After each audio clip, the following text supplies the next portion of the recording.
Hi, fam. Welcome to another episode of Mike's Town Square. So, today we're going to talk about the Southeast and this recurring issue of voter apathy in that region.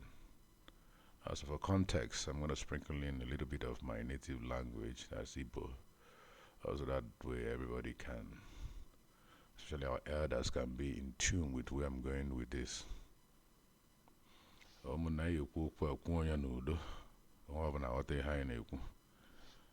every sector. So, um, I think there is strong evidence that there is voter apathy. That is, the idea is voter apathy mean there's no need to vote, and it's predominant in the southeast, which are the five eastern states, which is Abia, Anambra, Ebonyi, Enugu, and Imo. They have they always get low voter turnout. So low voter turnout in turn means voter apathy. So like in the last presidential election in 2023, it was quite clear. Augusty. So let's see how it went. Like from the statistics that is there and it's clear, they had 10.79 million registered voters in the southeast, and only 2.2 million valid votes were cast, which means out of 10 million people, above almost 11, may vote to just 2 million, which based on percentage is about 21% or 20.6%. Now, if you check this across other regions, which are the other six regions in the country, this was the lowest of all the regions. So if you take a number, okay, well, a number for example, now let's take a number for example. Anambra had 2.53 million registered voters, but are only around 620 people voted. Abia had 2.12 million registered voters, but less than 400 voted. So what does this show? This shows how much voting power we are leaving on the table. By we, I mean the Southeast, politically. And the funny thing, the Southeast has more politically aware people. It's a region that is well read, so they know. It's not like they're not enlightened. So what the question now is, why? Why do they have voter turnout? Okay, let's take this from this angle now. It's not new. It's not a new thing. Historically, the Southeast has always had low voter turnout compared to other regions like the Northwest, the Southwest, where turnout is always between 30 and 40.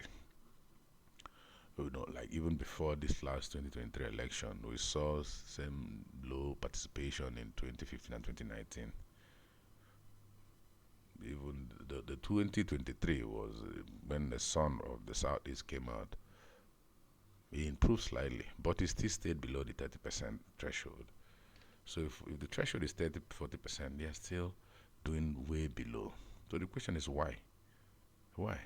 I do know that one of the reasons is security concern. The last one, there was a lot of hype about the IPOB and the sit-at-home orders, and that was predominant. So that one was part of the problem. I think there were areas where the INEC officials were attacked.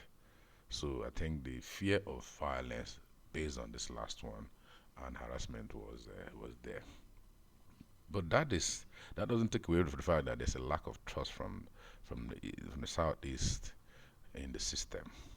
Because if you check it, a lot of voters simply believe elections are rigged. The attitude is only the chosen one wins. That's only handpicked ones win. So it's like they don't even believe in the system, which I understand.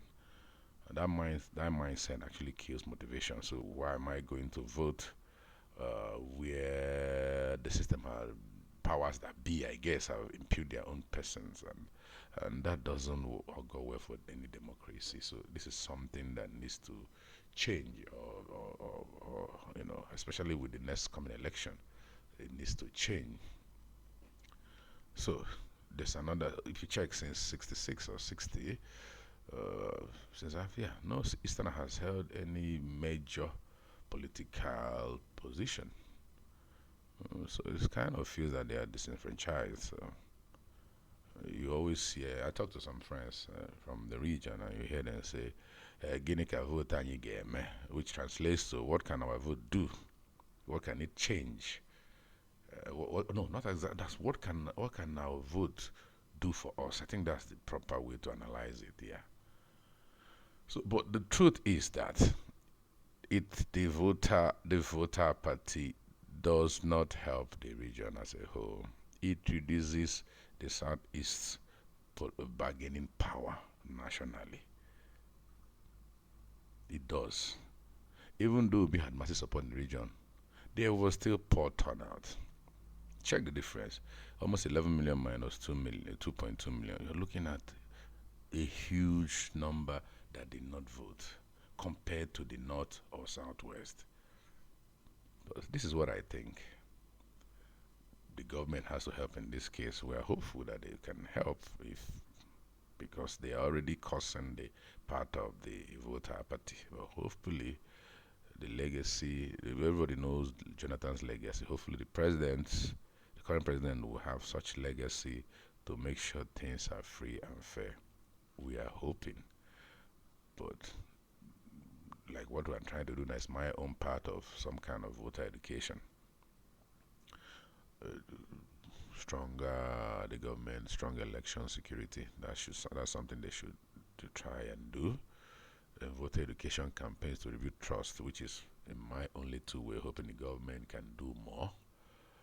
Then a push for diaspora or out of state voting, so people in Lagos, Abuja, and abroad can easily cast their votes wherever they are. Because we noticed in Lagos where they were threatened, people can vote anywhere they are without fear that the people maybe are living in Lagos, but you wanted to vote Anambra, you can't. There's so many things that don't go with it. If you do the diaspora thing, it means you can vote from wherever you are to whoever you want to vote for, vis-a-vis online. I think the US does that too.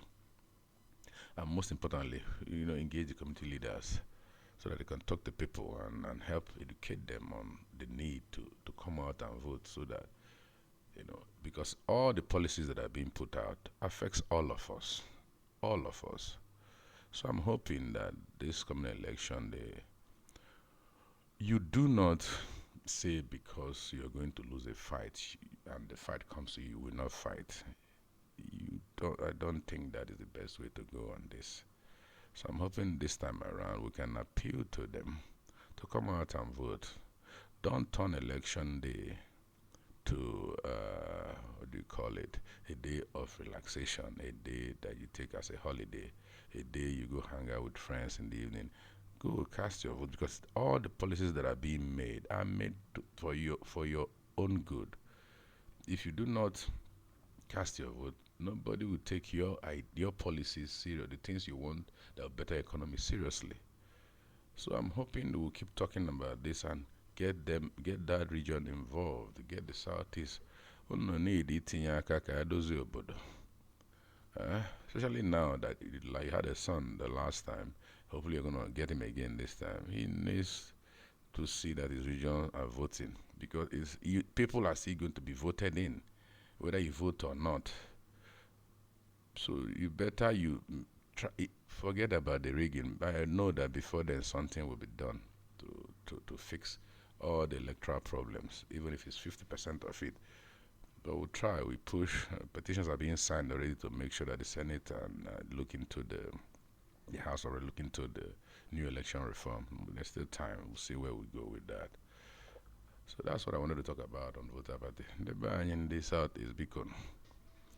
Don't lose hope in this country. There is still a lot to fight for.